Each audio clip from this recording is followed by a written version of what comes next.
এবং বিটিসির মাধ্যমে সংযুক্ত সশস্ত্র বাহিনীতে কর্মরত অবসরপ্রাপ্ত এবং কর্মরত সদস্যবৃন্দ, আসসালামু আলাইকুম, শুভ সকাল।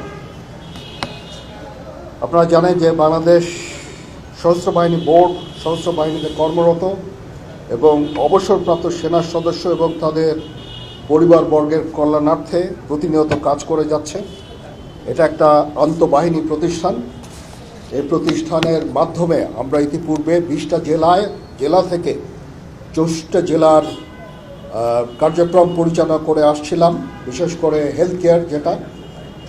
এখন আমরা সিদ্ধান্ত নিয়েছি যে আমরা আরও 30টা মেডিকেল ডিসপেন্সারি, আগে যেগুলো ছিল সেগুলো ব্যতি রেখে আরও অতিরিক্ত 30টা মেডিকেল ডিসপেন্সারি কার্যক্রম শুরু করতে যাচ্ছি একসাথে।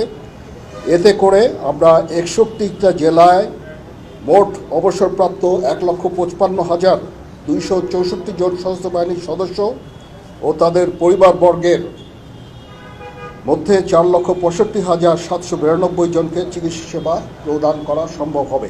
অর্থাৎ এই 61টা জেলায় যেই ডিসপেন্সারি, মেডিকেল ডিসপেন্সারি এবং ডাক্তার থাকবেন, তারা এই এতজনকে পরিপূর্ণভাবে সবাইকে চিকিৎসা সেবা প্রদান করবেন।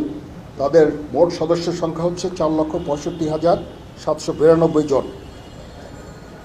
এবং যারা হিলট্র্যাক্সে, 3টে হিলট্র্যাক্স ডিস্ট্রিক্টে যারা আছেন, তাদের লোকাল এমডিএসের মাধ্যমে তারা সেখান থেকে চিকিৎসা পাবেন এবং সেখান থেকে তারা ঔষধ পাবেন।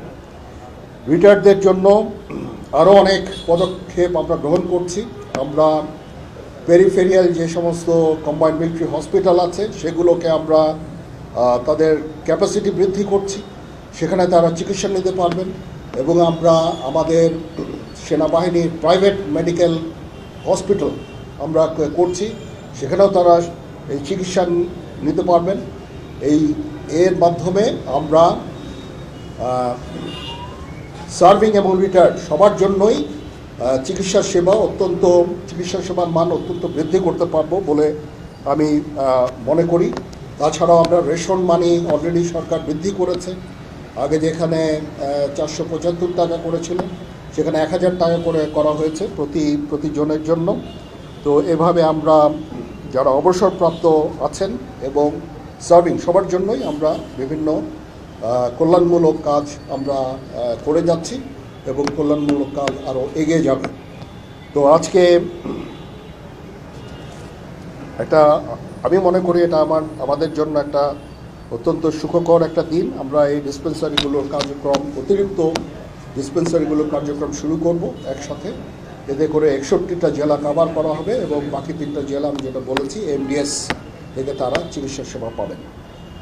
পরিশেষে আমি সবাইকে এই অনুষ্ঠানে হাজির থাকার জন্য এবং আমাদের এই অনুষ্ঠানকে সাফল্যমণ্ডিত করার জন্য ধন্যবাদ জানাচ্ছি যারা চাকরিরত এবং অবসরপ্রাপ্ত সকল সদস্যকে। সবাই ভালো থাকেন। আল্লাহ হাফিজ।